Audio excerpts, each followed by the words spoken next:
कहवा से आवे सत्यनारायण बाबा, कहवा से भोले बाबा हो।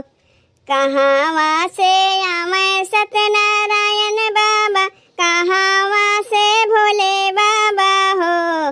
सखिया कहवा से आवे पांचों पंडित, आंगनवा में होम होई हो।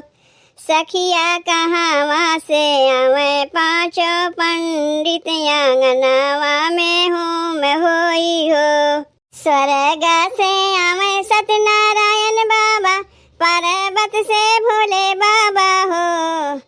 स्वर्ग से आवे सत्यनारायण बाबा, पर्वत से भोले बाबा हो। सखिया काशी से आवे पांच पंडित, आंगनवा में होम होई हो। सखिया काशी से आवे पांच पंडित, आंगनवा में होम होई हो। काऊ चढ़ी आवे सत्यनारायण बाबा, काऊ चढ़ी भोले बाबा हो। काऊ चढ़ी आवे सत्यनारायण बाबा, काऊ चढ़ी भोले बाबा हो।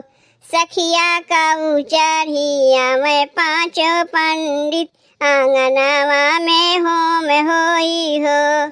सखिया काऊ चढ़ी आवे पांच पंडित, आंगनवा में होम होई हो। अरे गरुड़ चढ़ी आवे सत्यनारायण बाबा, बसहा पे भोले बाबा हो। गरुड़ चढ़ी आवे सत्यनारायण बाबा, बसहा पे भोले बाबा हो। सखिया रथी चढ़ी आवे पांचों पंडित, आंगनवा में होम होई हो। सखिया रथी चढ़ी आवे पांचों पंडित, आंगनवा में होम होई हो। कहवा बैठैबे सत्यनारायण बाबा, कहवा भोले बाबा हो। कहवा बैठैबे सत्यनारायण बाबा, कहवा भोले बाबा हो। सखिया कहवा बैठैबे पांचों पंडित, आंगनवा में होम होई हो। सखिया कहवा बैठैबे पांचों पंडित, आंगनवा में होम होई हो। सिंहासन पे बैठैबे सत्यनारायण बाबा, चौकी पे भोले बाबा हो। सिंहासन पे बैठैबे सत्यनारायण बाबा, चौकी पे भोले बाबा हो। सखिया बेदिया पे बैठैबे पांचों पंडित, आंगनवा में होम होई हो। सखिया बेदिया पे बैठैबे पांचों पंडित, आंगनवा में होम होई हो। काऊ खियैबे सत्यनारायण बाबा, काऊ भोले बाबा हो। काऊ खियैबे सत्यनारायण बाबा, काऊ भोले बाबा हो। सखिया काऊ खियैबे पांचों पंडित, आंगनवा में होम होई हो। सखिया काऊ खियैबे पांचों पंडित, आंगनवा में होम होई हो। फलवा खियैबे सत्यनारायण बाबा, दूधवा भोले बाबा हो।